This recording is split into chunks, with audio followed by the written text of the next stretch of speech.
This is EPL Insights for Game Week 25 in the Premier League. Your picks, your prognostication, all that good stuff. Gareth Wheeler, Jake Osgathorpe with you. It's our Valentine's Day edition. We're recording this on Valentine's Day, and we hope that you love our picks. Jake, he had a wild romance with his picks last week, was absolutely on flames. He begged, he prayed, he pleaded for goals, and guess what? The Premier League delivered again. Well done, Jake. Just how good did you make out last week? Because, man, it seemed like every game it was like, yeah, there's another one, and there's another one. Yeah, that's basically what it was. I mean, I didn't have that many bets actually. I had four no bets, so I only had 6 plays, but 4 of them won. One of them was a push, and then the only loser was probably one of the biggest fancies, which was Brentford against Wolves for the over. But yeah, the overs treated me very nicely last week. Finished with a total profit of around 4.2 units, which, yeah, is not to be sniffed at all. But Brilliant. Yeah, another 37 goals in the Premier League last weekend. 37 in 10 games. We documented it in game week 23. 9 of the 10 games were over 2.5 goals, and the other match was of both teams to score. Last week, 8 of the 10 games went to the over. So, and what we're seeing this week, and we're going to get into it momentarily, I don't know if it's a market adjustment, but certainly the totals are higher across the board. Some of them might be matchup specific, but that's something that the books just need to do based upon how many goals are being scored on a weekly, Jake.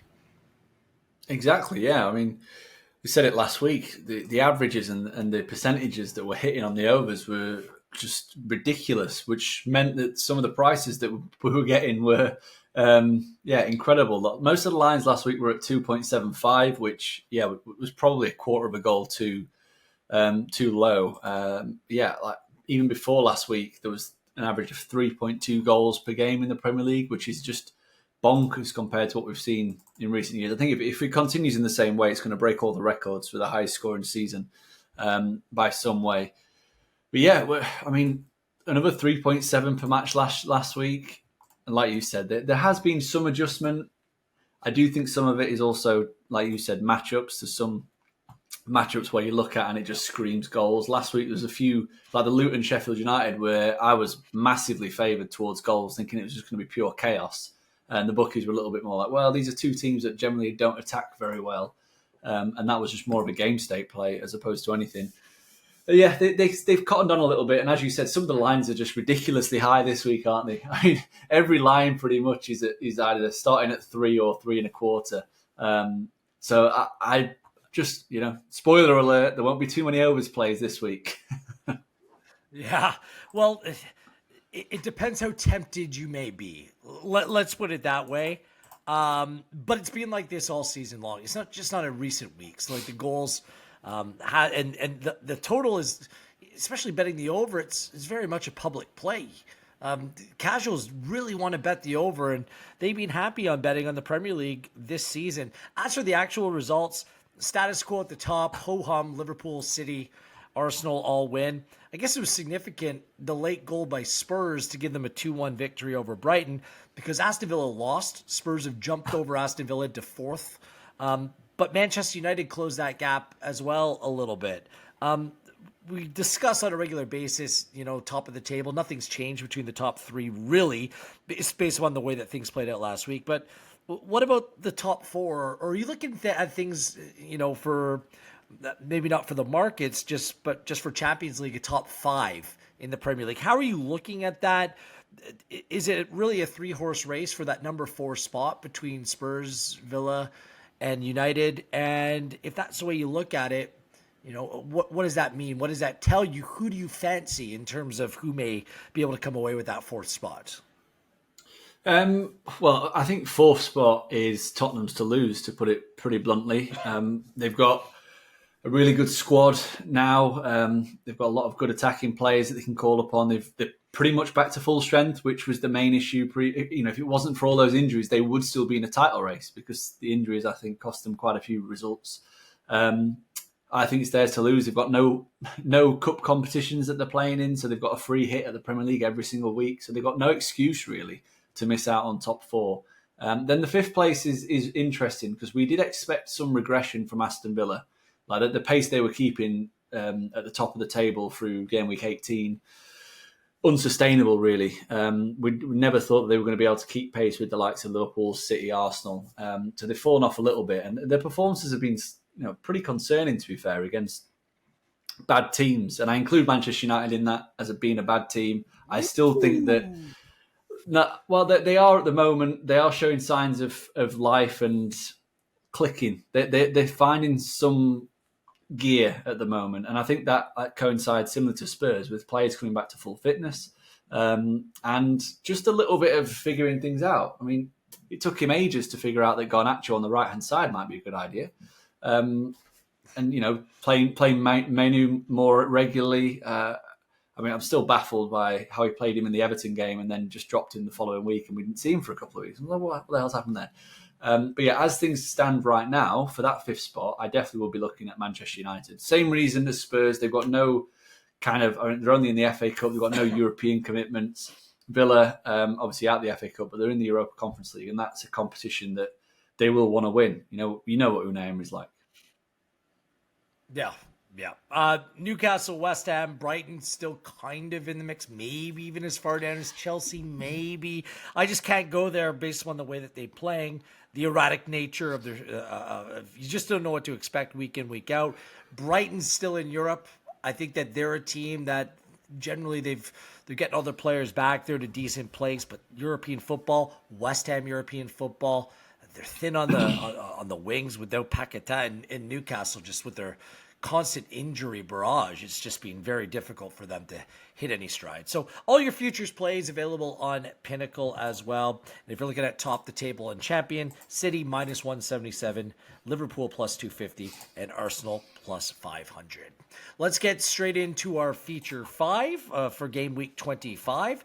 And let's start off with the early Saturday fixture. It's Brentford and Liverpool. Brentford are up to 14th place, 6 points clear of the relegation zone with a game in hand on most after a 2-0 victory over Wolves. Plus 227 on Pinnacle, cashed to beat Wolves away. They have Ivan Toney scores again, 3 goals in 4 games since his return from suspension. And most importantly for Thomas Frank's side, they ended a run of 14 without a clean sheet in all competitions. It's been a long time coming. Still, they played to over 2.5 and 4 of 5. Both teams score in 8 of 9, 7 goals scored for Brentford in the 4 Premier League games since Ivan Toney returned. That is notable. And they're first to score in 6 of 7. Brentford 4-3 and 5 at home for 15 points, although their expected point total, courtesy of Understat, who provides that data for us, is upwards of 19. Onyeka and Wissa, 2 really good players, are now back in the squad and probably in the team, returning from the African Cup of Nations. Liverpool, 54 points through 24 games. They're looking over their shoulder, aren't they? And they're still seeing Man City, and they're still seeing Arsenal right behind them, but they're still top of the table. After I just watched the game, it wasn't quite that easy of a 3-1 victory over Burnley. They did have 25 shots, 10 on target, and 71% possession, so maybe it was a little bit straightforward that I'm leading on, but Burnley in the first half at least played decent. Jota, Diaz, and Nunez, what a trio, ended up being the goal scorers. No clean sheets in 5 for Liverpool. They played to over 2.5 and 6 of 7. Both teams to score in their last 5, and they've been the first to score in 5 of 6. They lost their last away match, 3-1 to Arsenal, but they're 6-4 and 2 away from home in the Premier League. They have the 3rd most away points on 22, but their expected point total, as dictated on Understat, 16.92, so punching a little bit above their performances. 19.35 expected goals, 18.93 expected goals against, and that XG away from home is just the 7th best in that category in terms of away numbers. Good news for Liverpool and Jurgen Klopp. Mo Salah back training. He's trending in the right direction to play this weekend. Bradley also returns following compassionate leave, following the passing of his father. Trent Alexander-Arnold had a recurring knee issue that limited him against Burnley last week. It'll be touch and go. We'll see if they proceed with caution or not. Head-to-head 3-0 Liverpool win earlier this season at Anfield. Salah with the brace in that game. Brentford haven't had a clean sheet in 5 against Liverpool. They played to over 2.5 in 4 of 5. However, Brentford did win 3-1 the last time they played at the G-Tech Community Stadium. What do you make of this fixture? If you're Liverpool, this is the wrong time to be going there with players finally getting fit, finally returning from Brentford, and coming off what goes down. It's not an easy win to go to the Molineux and come away with a clean sheet and the full 3 points, yet they were able to accomplish that. Is this a little bit of a tricky visit to the G-Tech for Liverpool this weekend? I think so. Although we said it'd be a tricky trip at Bournemouth a couple of weeks ago, and they absolutely blew the doors off them. So, it's true. Yeah, I think what makes this interesting is because Man City have just been to Brentford and won fairly convincingly 3-1. So this is a good kind of measurement gauge. And obviously, like you said, they've got players coming back fit, so there are potentially facing a trickier test. But Liverpool themselves have got players coming back that they can call upon and make themselves better. I think Liverpool get the job done. The line at -1 did tempt me a little bit, but I just thought a slightly bigger price. Liverpool to win and both teams to score looks the play to me. You're getting +200, which I think is huge value, really. Liverpool have conceded in 9 of the 12 away games this season. Only a get away at Burnley, Sheffield United, the current bottom 2, and that Bournemouth game, have they kept clean sheets. They've been to Palace, won and conceded. Wolves won and conceded. Newcastle won and conceded. And I think the way in which Brentford, now that they've finally got Ivan Toney back, the goals have just started flowing again for them, haven't they? 3 against Forest, 2 against Spurs. They got 1 against City and obviously 2 against Wolves. So I think they'll get on the score sheet. They'll trouble Liverpool. But, I mean, that Liverpool attack is just irresistible at the moment, isn't it? Whether Salah's in that or not. I actually like the fluidity they play with when they play Nunez, Jota and Diaz. That there's a little bit of mixture going around. They don't sit and stay in the individual roles. There's a little bit of fluidity, and I think that causes quite a few problems. And there's a nice blend there of different kind of styles of players. Nunez is just a bit of a ball of chaos, doesn't know what he's going to do. No one else knows what he's going to do. Jota is just an extremely clinical finisher with really good close control, and Diaz is someone who can stretch the play and stretch the pitch. So I like that mix. But obviously, if Salah comes back in, you're welcoming a world class forward. So I think that Liverpool will outscore Brentford in this, and that price to me just stood out off the page. Yeah, I hear what you're saying. That's where there's some absolute value here. I just think it's a bit tricky for Liverpool. No Szoboszlai, it's still he's a big one for me. I can't get past that. They lose a little bit in the midfield, and Visa coming back in, immediate upgrade over Maupay up top. He was on good form. Him and Bomo were do you think excellent football? Sorry, go ahead. Do you think Wissa comes straight back in? I mean, Maupay's been playing really well. They've been joining up well, Maupay and Toney. So I don't know if he comes straight back in. I think Maupay might keep it. I just think he's a vastly superior player. Maupay's in there to. I don't disagree with you. No. When he comes back in, Onyeka can be a plug and play as well. But another player, it's not just Ivan Toney. Norgard scored against Wolves, and he's a very good player, an understated, just in terms of how good he actually is, how important he is. And he missed a few games for Brentford when they were really struggling as well. So I think they're in much better shape than they were. I'm going to make 2 half plays here. Brentford did well against Liverpool last time they played there. I think that this is the wrong time for Liverpool to be going there. Give me a half play, Brentford on the handicap. I actually played it at -111 last night when I was going through the research. It's now out to -114 on Pinnacle. But my other half play I'm going to make is both teams to score at over 2.5 at -113. I think that's the most locked on based upon the way that Brentford play, the pressure that they cause, and you documented how good and how dangerous that Liverpool attack is as well. Add Salah back into the equation, that's probably even a better bet. So 2 half plays for me, Brentford on the handicap, a full goal in their favor, and both teams to score, yes, at over 2.5 at -113. Anything else to add on that game, or shall we move forward? As long as both teams score and Liverpool end up scoring one more than Brentford, then we're both happy. You said that about this team last weekend, and it worked for you, not so much for me. Spurs. And I'm going to put Brighton in the rear view as they take on Wolves this Saturday. Spurs 47 points, a point better than Aston Villa, good for fourth place. They're still 5 points back, still right in the mix when it comes to Man City and Arsenal as well. Spurs left it late with a 2-1 win over Brighton. Brennan Johnson in stoppage time. They rode their luck to another win at times, and a win for Jake Osgathorpe as well on both teams to score, and Spurs on the win. Well done, sir. No losses in 3 for Spurs. They're without a clean sheet in 5, and they played to over 2.5 in 4 of 5. 5 straight home Premier League wins for Spurs, all with both teams to score playing. But back-to-back weeks, this is going to be a recurring theme this week as well. It's one of those odd ones. A lot of teams that played at home last week are playing at home again this week, and Spurs are one of them. 9-0-3 at home. Spurs are top 5 in expected goals and the second worst in terms of expected goals against at home, courtesy of Understat, with 21.57 expected goals against in 12 home matches played. Wolves, they're 11th on 32 points, but a win can put them back in the top half of the table.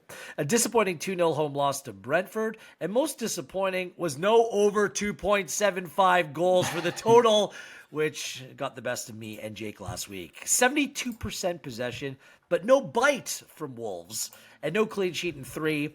They've been the first to concede in 5 of 7. Wolves are unbeaten away in 5 in all competitions, 4-2-6 away for 16 points, but their expected point total at 11.99, so less than what they've actually been picking up.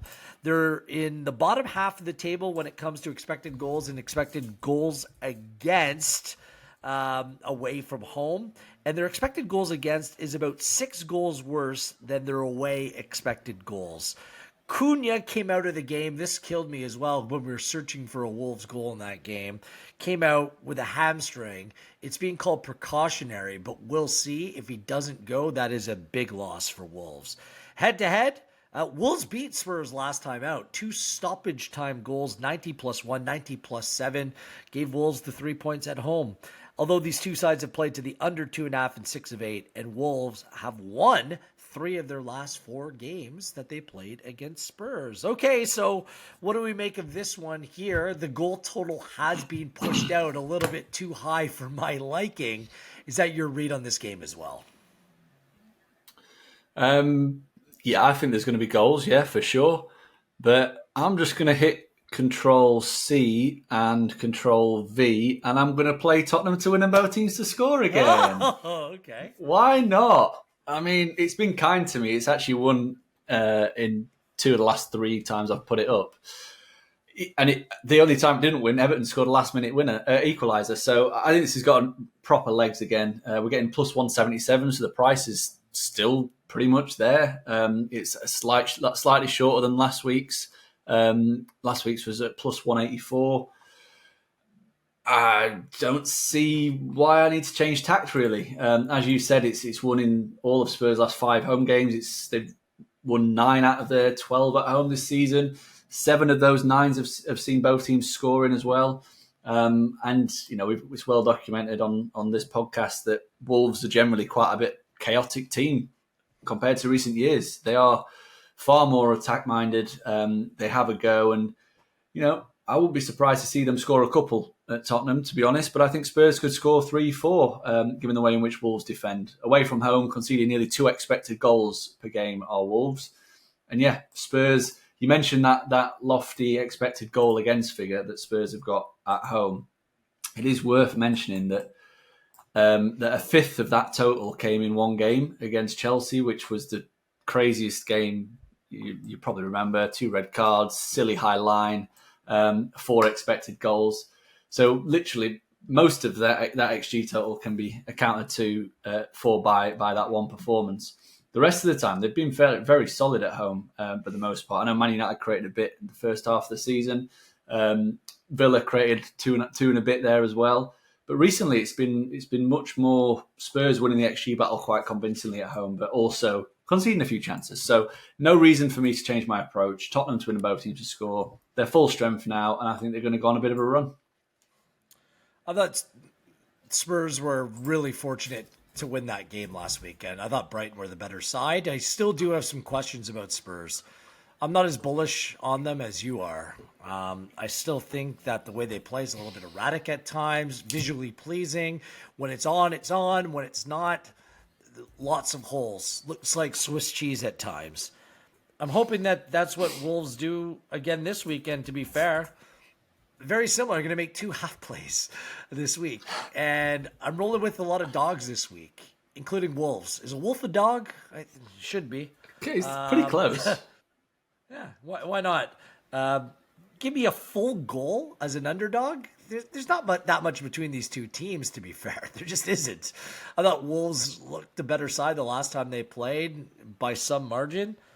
Let's back Wolves to bounce back from last week's disappointment. A full goal at -102. That's a half unit play. And you mentioned it. Wolves might score 2. That was the other number I'm looking at. A half unit play for them to score over 1.5 goals. So they have to score 2 goals for you to win. But at +195, that's a big number for them to score a couple goals against a team that regularly looks like they might concede 2, 3, 4. A lot of it comes down to their goalkeeper, Vicario. Van de Ven is excellent. I think he's an excellent young player, but not a player that is always clean. He's still very young, still makes mistakes. I think he's going to be something special, but I'm hoping for something special for Wolves. I might actually go on and make that a full unit play if Cunha can play this weekend, but for the purposes of this podcast, I'm just not sure at this time, and that makes it 2 half unit plays for me. So go on, Wolves. Let's show that bite that you didn't show last weekend. Let's do this. Anything else? No commentary, please, on my lame Team Wolf impersonations. No, just going to say you mentioned the previous meeting, which finished 2-1 to Wolves, 2 very late goals.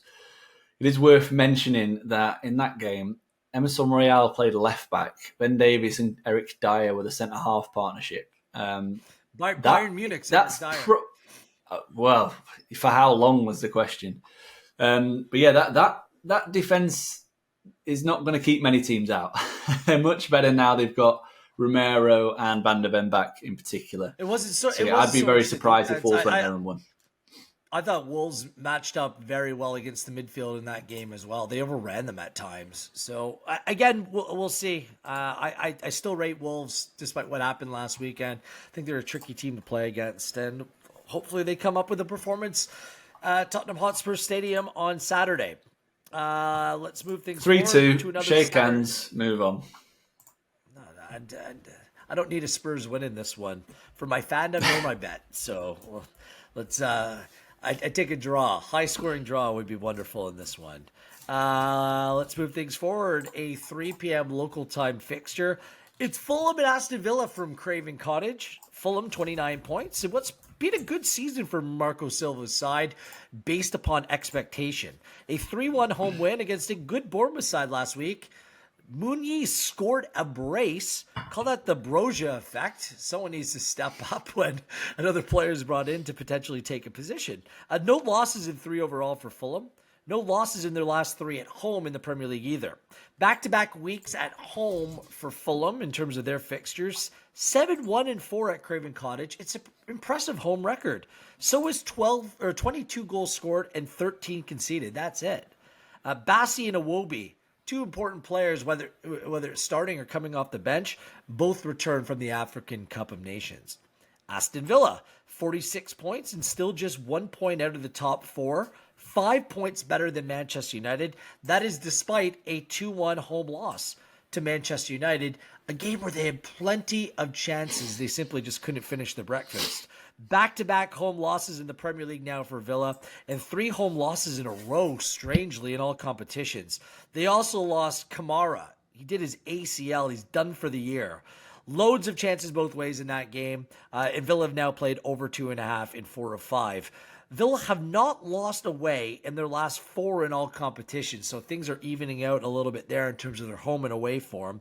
And they haven't conceded a goal in the process of those last 4 away games. 5-3-4 away from home, 19 goals scored, 19 goals conceded, but their XG is worse than their expected goals against, but they're still top 5 in the Premier League in both categories. Head to head, Villa smashed Fulham 3-1 last time out. They beat them, it was 3-0 last season for Fulham at Craven Cottage in this fixture. These two sides have played to over 2.5 in 5 of 6. I'm contemplating one of two plays here. I'll let you go first, and maybe you can convince me one way or the other. Oh, I was going to ask if you wanted to go first. Because I'm the same. I've got a bet in mind. You're the one that was on fire last week. So let's talk it out. You start, let's talk it out. We'll build off it. Okay. So I was looking at the overs in this one, over 3. The thing that's put me off is that when I did my notes yesterday, the price was plus 107 for the over 3, and it's now minus 101, which is quite a big shift. And I'm not sure if it's value now at that price. I think there's going to be goals. Do I want to take that at that price instead? I'm not sure, especially with Fulham welcoming back a couple of key players. I think Iwobi and Bassi will be straight back in the team. They were both really good in AFCON as well. I know Iwobi got some stick for his final performance, but I thought over the course of the tournament he was excellent. This is one that I'm treating with a little bit of caution, really. I've not really got a real feel for how this is going to go. What about yourself? I had the bet. I had the over 3 penciled in. Yeah, but I'm not going to make that play. Your lack of enthusiasm towards this has pushed me the other way. Although Fulham have done well at home this season, there's sometimes it looks like they can play for 3 days and not score a goal. There's something that's unconvincing in terms of backing them. If you really need them in the goals. They did well against Bournemouth last week. I understand that. I think I'm going to go for an Aston Villa bounce back here. I think that's where the real value is. Remember, this Aston Villa side has been playing very good football. They should have beat United last week at home, honestly. And their away form has started to come around again. I think Aston Villa to win the game at plus 1. Actually, it's down to plus 125. I had it at plus 126. It's plus 125 on Pinnacle. I think it has some decent value there to back the better team. Famous last words. I did this with Bournemouth last week, but I think Villa's a much better side than Bournemouth are. Villa to win this game outright at plus 125, a full unit play. They're still a good team. They lose Kamara. They can still plug and play other players. Torres needs to get back into the team and start starting games. I think that this week will probably be the week, and maybe he's a little bit more brave. I'd love to see Diaby and Bailey, Leon Bailey on the field at the same time. That would be my one criticism. A lot of legs in that midfield with Louise and McGinn, but I think they need a little bit more just to that creative, or maybe a little bit more pace up top by playing Diaby with Bailey. I think that could be a really good combination. We'll see if he goes that way. It's an important game for Aston Villa, so I think they bounce back here with a win. Full unit play, plus 125. Did they convince you? Yeah, I don't. It definitely had me. It's definitely got me leaning Villa. And I just looked at the results now. So obviously, if you look at the just pure results, it doesn't read too well. But if you break it down a little bit, they beat Brentford. Okay, should be beating Brentford. Drew with Sheffield United. Probably, I think that was an accumulation and build-up of games, having played City and Arsenal previously, back-to-back. Then they lose at Man United, the team who finished 3rd last year, beat Burnley, beat Middlesbrough in the Cup, drawn with an Everton team that we've banged the drum all season for being better than the league position. Drawn with Chelsea away from home in the Cup, a team that have shown flashes. Lost at home to Newcastle just after they got players back fit and they'd had a 2-week break. The team that finished 4th last season, beat Sheffield United, lost to Chelsea, again, a team that have shown flashes of being pretty good, and then lost to Man United, a team that have slowly been building momentum. So I think there's some caveats to their run, and I do think they're a better team than Fulham. But I think my feel in this game is more anti-Fulham. I'd rather back Villa in this game. Aside from that win against Arsenal, I believe it was New Year's Eve, they lost 2-0 at home to Burnley. They lost 2-0 to Newcastle in the FA Cup, a real important game. they didn't score a goal. The goal is drawn with Everton in a game where Everton were really unlucky not to win that game. It seems like whenever they take one step forward, like they did last week at home against Bournemouth, they'll take a step back. And I think that this game sets up nicely. I think you're getting some value with Aston Villa. They win last week. I think it's more around even money this game to go on and win it. It's the fact that they lost to United. I think that has had a big impact on the market. But still the fifth place team, still within touching distance of Spurs. So I'll back the better side, Aston Villa. Okay, let's continue on Saturday. And the fixture of the weekend, do you want to call it that? If it's anything like their first meeting, then absolutely yes. It's Manchester City and Chelsea. City's, their hunt for the top of the table continues. 52 points, 2 points back of Liverpool with a game in hand. They played the early game last Saturday and beat Everton. 2-0 was the final. Erling Haaland, some guy, he's pretty good. 2 goals in that game. Did you see him bullying Jared Branthwaite? I rate Branthwaite. I think he's a good player, but on that second goal, it was like he wasn't even there. I couldn't believe it. They also played at Copenhagen Tuesday. De Bruyne, Silva, Foden, stoppage time. Good for a 3-1 away victory. They've scored 3 goals in 7 consecutive Champions League games. Take the competition in mind and into consideration, but still, that's an incredible record. 11 wins in a row for City in all comps. No losses in 14. And they've gone over 2.5 in 5 of 7. They're undefeated in 34 games straight at the Etihad.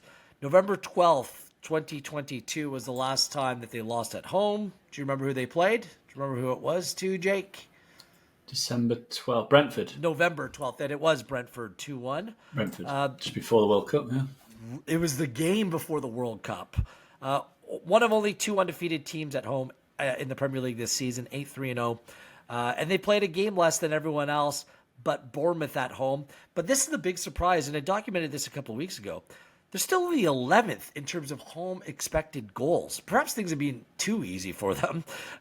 Back-to-back weeks playing at home as well. Chelsea, they're up to 10th in the table, only 3 points out of 7th. They're on 34 points. It was on Monday Night Football, a 3-1 victory over Crystal Palace, 2 goals in stoppage time. Conor Gallagher back at Sellers Park, delivering some punishment. He came away with a brace, and Fernandez put it to bed at 90+4 with a rare goal contribution.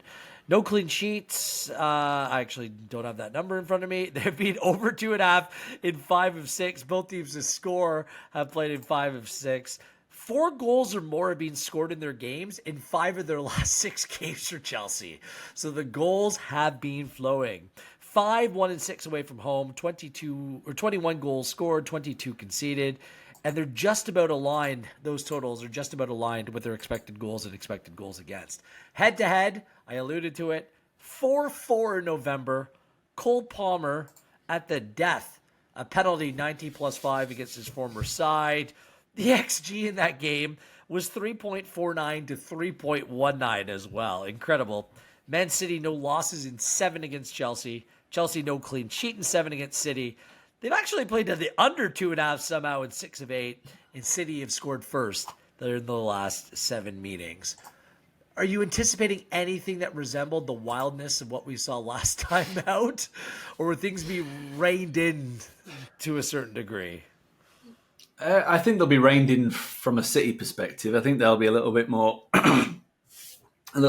controlled in the way in which they go about things. That game was a little bit mental in just the sense that they seem to have no one getting a foot on the ball and just slowing it down, even when they went in front late on. So I think there'll be a little bit more of that. I think Chelsea continue to just be,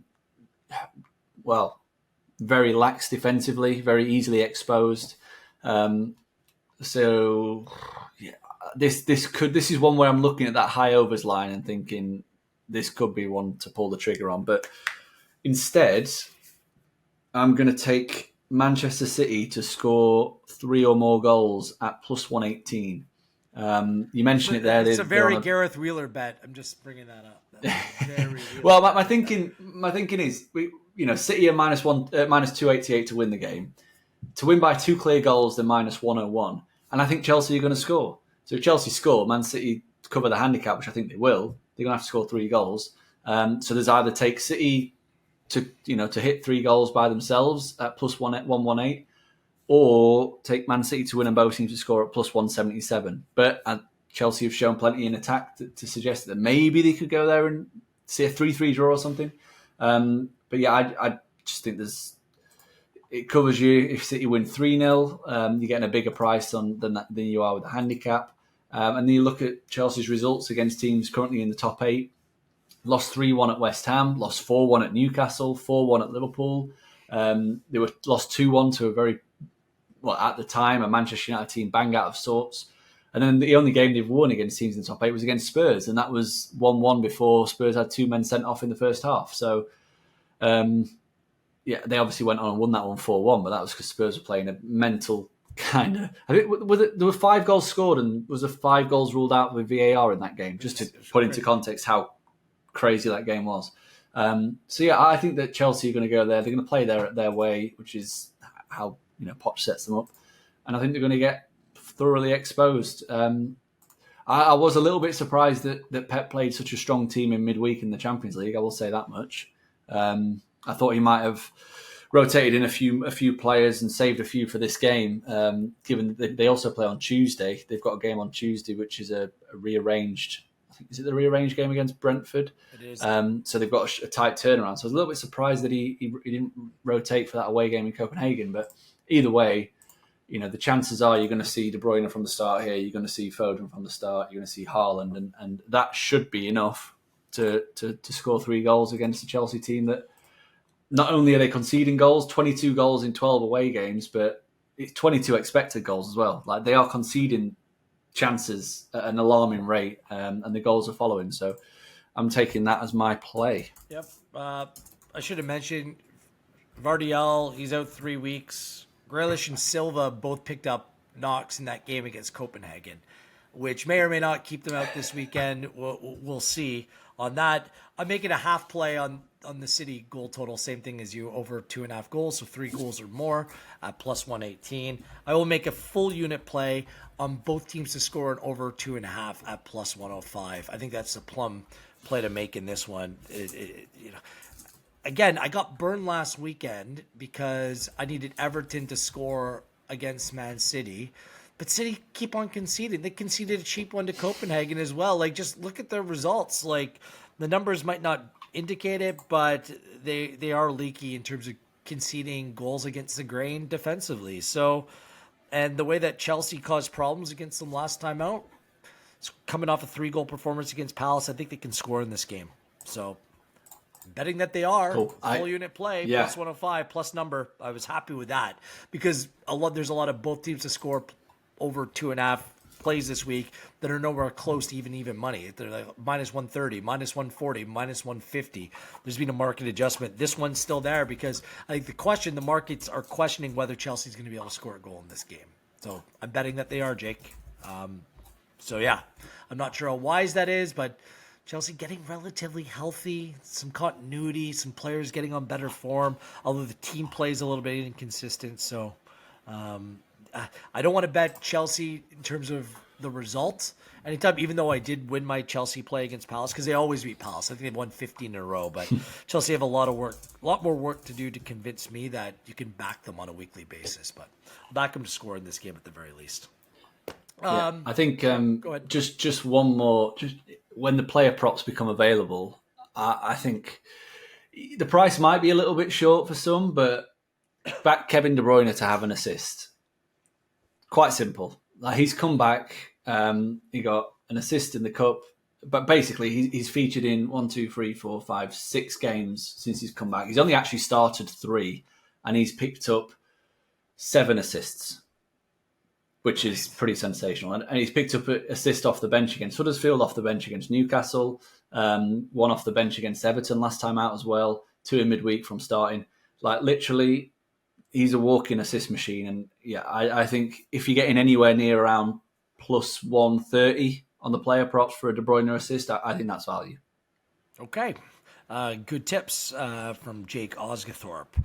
Let's move ahead to the final game of our feature 5. It's a Sunday game. It's Luton Town and Manchester United.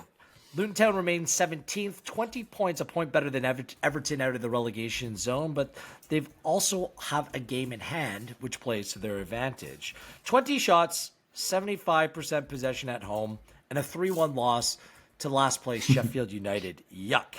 Perhaps some justice about what happened in the reverse fixture where Sheffield United were unlucky to beat Luton Town the first time around. So these things tend to even out. They played over 2.5 in their last 5 games. Both teams to score in 5 of 6.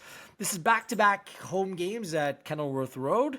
3-2-7, good for 11 points, which is the third fewest points at home.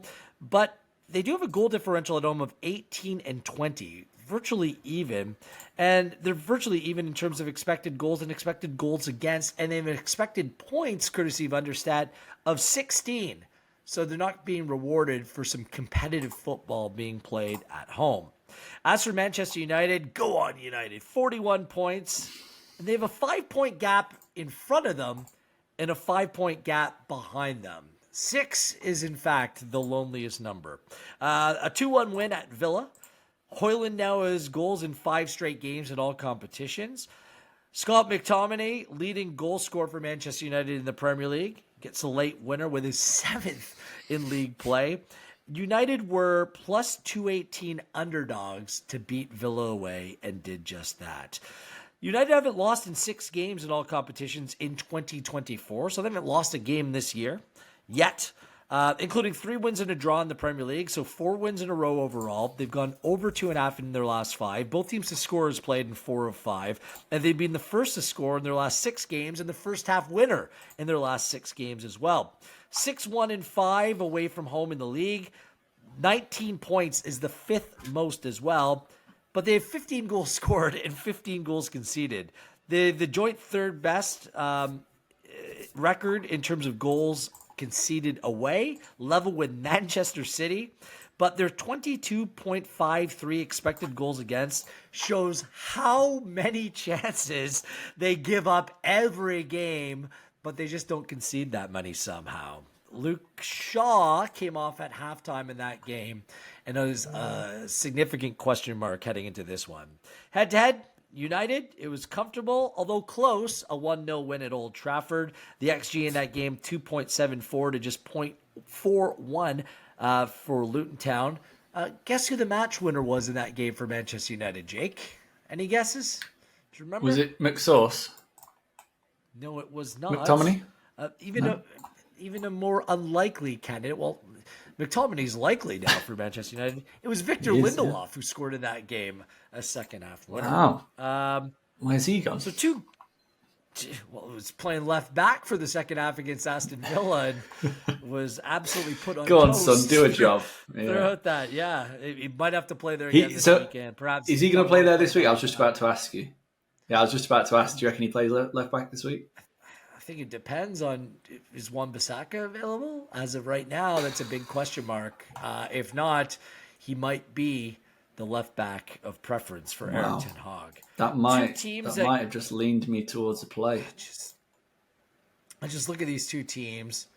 Do you trust either one of them defensively? Absolutely not. Oh, it was a 1-0 game last week that they played. Both teams give up so many chances. Do you have a play for this game? Well, I was originally going to go no bet, but I think the fact that Luton have played so close against the best teams at home this season, 1-1 against Liverpool, lost a 2-1 to City, 4-3 last minute to Arsenal, just 1-0 against Spurs, obviously beat Newcastle, beat Brighton, narrowly lost to West Ham, narrowly lost to Chelsea. And if we're talking Victor Lindelof playing at left back against one of Luton's better players in recent weeks, Benny, that could be a real problem for them in Manchester United. I might pull the trigger on a Luton handicap bet here at plus 0.75. I was thinking that, but I mean, I'd feel much more comfortable with a goal. I know it's just a quarter of a goal, but don't you think at minus 115, like it's pushed out a little bit too far for me? You're giving up some juice and you're not getting the full goal going their way. Yeah, I know what you mean, but it depends how you rate Man United. I wrote it down, but I as one of my potential plays. I can't back that in this game. Go ahead if you. I'm not trying to talk you off the ledge here. No, I don't think you're going to. Yeah, like, how would you rate Man United compared to Chelsea? Better. Question better. for you. You reckon they're much better? I think United are a much better team than Chelsea, especially the way they're playing right now. Casemiro back in the team. I think he's made a big difference. Just in terms of like something simple United couldn't do while he was out was defend any cross or any ball played across the 18-yard box. He's in the right position now. Like, just having someone covering that ground is just, it's incredibly important to just the types of chances they're conceding. How would you rate them against West Ham? Vastly superior in terms of current form. Just Okay. beat them 3-0. Then definitely don't take the handicap. That's it. Are you taking the take the handicap? This is one of the games, the total of 3. I'm on it. Over the total of 3 at minus 107 of full play. I think that's the safest bet in this game. Kenilworth Road, it's tight. Everything seems a little bit more chaotic. It plays into Luton Town's hands. Good, bad, or indifferent. Like sometimes it works against them because things seem like they're maybe going a little bit too quick, a little bit too out of control. I'm hoping for one of those games, to be honest with you. A real slugfest. I think there could be a lot of goals in this game. Over 3, minus 107, full unit play. That's my play in this one. Yeah, I can definitely see it being quite a high-scoring game. The reason I was leaning Luton is because that Man United left looks very vulnerable with Rashford and Lindelof if Lindelof does come in and play. I do think having Maguire in there definitely helps negate that physical threat of Adebayo and Colin Morris. See that as a positive. But yeah, I'm going to do a full 360. I'm going to go from no bet to Luton on the handicap and back to no bet because looking at the prices, looking at the lines, Luton they against West Ham they were 3/4 of a goal head start at the same price. Against Newcastle they were a goal head start at a bigger price, plus 106. And I do think Man United are starting to find something. So I don't really want to be going against them right at this moment in time, even if I do think there's going to be a few chinks in the armour. So I'm going to go no bet on this, but I am definitely with you on the goal angle. I think there could be plenty. Nothing wrong with a flip-flop here. We're like a therapy session. You talk it out and you come up with consensus. At least that's the hope. I just, neither one of these teams I'm comfortable in playing a result, but the total, yes. And the overs, yes, please. Thank you very much. Let's go rapid fire for the rest. On Saturday, it's Burnley and Arsenal. Do you have a play for this game? Burnley and Arsenal. I do not have any play for this game at all. I think the lines look about right. Burnley have shown flashes of improvement, obviously with a turnaround against Fulham. Scored at Anfield, looks good in the first half. Arsenal obviously blew West Ham out the water last week, and I wouldn't be surprised if they did similar to Burnley, but at the prices, I'm going to avoid that one. Okay. I'm going to go both teams to score no and Arsenal to win. I had it at plus 123 on Pinnacle. It's now down to plus 121. I think it's just going to go in that one direction. No wins for Burnley in their last 7. 5 points at home is the worst in the Premier League. Arsenal have gone over 2.5 in 5 of 6. They do play Porto on Wednesday to keep in mind. And an excellent away expected goals against, the best in the Premier League at 10.99 in 12. So Arsenal to keep a clean sheet and to win this game at plus 123. Newcastle, that's a full unit play. Newcastle and Bournemouth. Bournemouth beat Newcastle last time they played, a time where Newcastle were running really hot. It was a 2-0 home win. Can Bournemouth do the double against Newcastle, Jake? Potentially. Again, no bet for me here. I think I was looking at the goals, but the line's a little bit high for me at 3.25. Yeah. And, you know, if we knew what we were going to get team-wise from Newcastle, then I probably will be looking at taking them to win at minus 116, but still quite a bit of uncertainty there. So I'm going to leave this one alone. I searched high and low for a bet that I may like. I don't like anything here. It's not as if I don't have leans in this game, but just for the numbers that are out there in terms of the markets, nothing for me either. Nottingham Forest and West Ham. West Ham just were smashed 6-0 at home to Arsenal. Something doesn't look right with that side. Do they bounce back here? Can you back West Ham? I can't back West Ham, unfortunately. No, there's just too many. Like Paqueta's a huge miss. I think he's he's the creative force in that team. Him being out, Fornells and Ben Rama. I was just about to say yes. I just look. What are they Didn't left understand with? that at all. I don't know if that was maybe FFP related. Could be something like that, where they've got to balance the books. But like you said, they are left with literally nothing at the moment. And they look so toothless against Arsenal. I know Arsenal are a good defensive team, but they had no ideas whatsoever going forward. Forest are an interesting one. I was looking at making a Forest play. The line's moved a bit since I picked it out. It was at plus 144. They are shortening. They're at plus 138 to win. They welcome back quite a few players from AFCON, which will only help them, make them a little bit stronger. But this is one of the goal lines that I'm happy to take. I can't believe we're getting 2.5 goals here. Over 2.5 for me at minus 111 just looks like an automatic play. As we've said, this season we're averaging about 3.25 goals per game. So whenever you get a line that's this low, no matter who's playing, just take it. And even more so now we've seen Nuno's Forest in action quite a lot, and they're just a different team. There's so many goals in their games, aren't there? Was it 5 in the game against Bournemouth, 4 against Newcastle, 3 against Man United, 5 at Brentford, 3 Arsenal, and then obviously 5 last time out against Newcastle.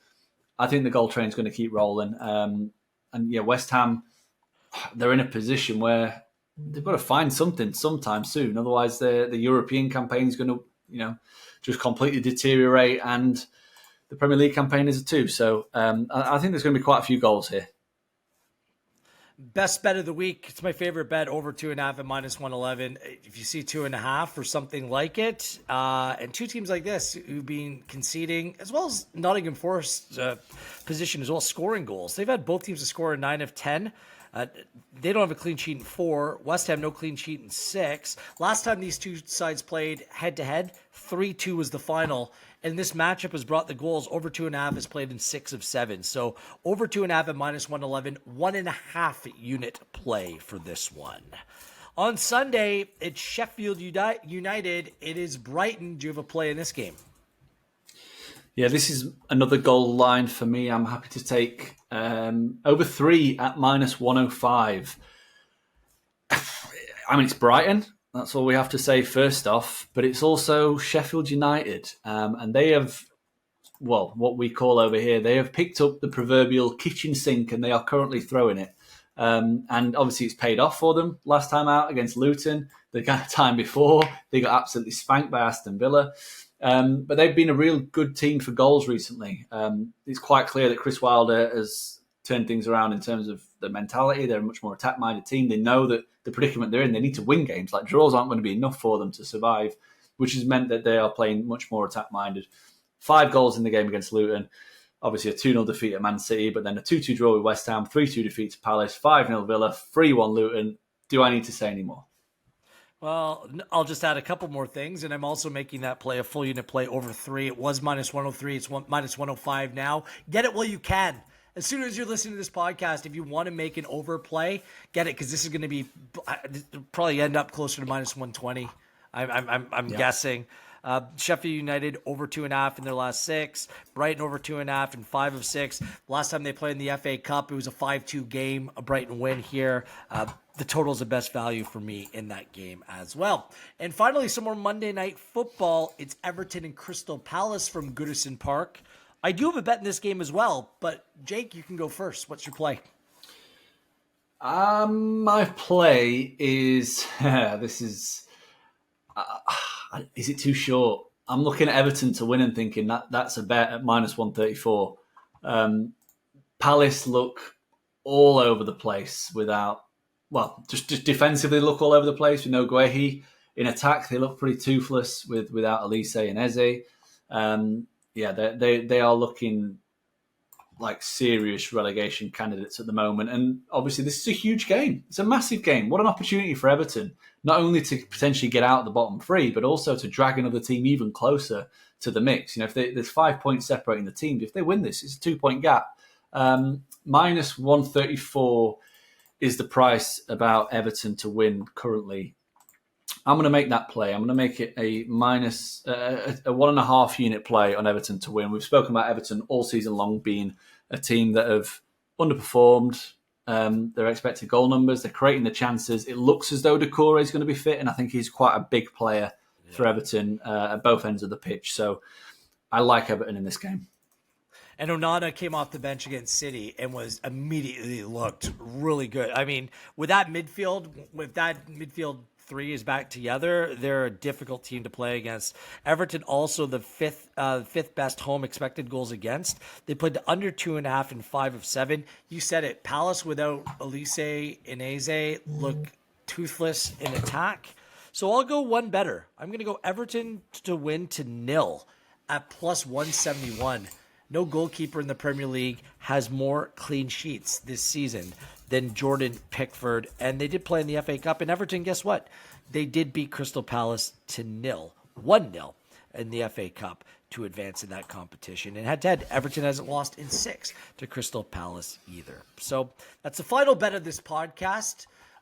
We thank you for joining us this week. A reminder, with Champions League up and running, check out the Champions League betting blueprint on Pinnacle as well. On behalf of Jake Osgathorpe, I am Gareth Wheeler. Good luck with your plays. This has been EPL Insights for Game Week 25.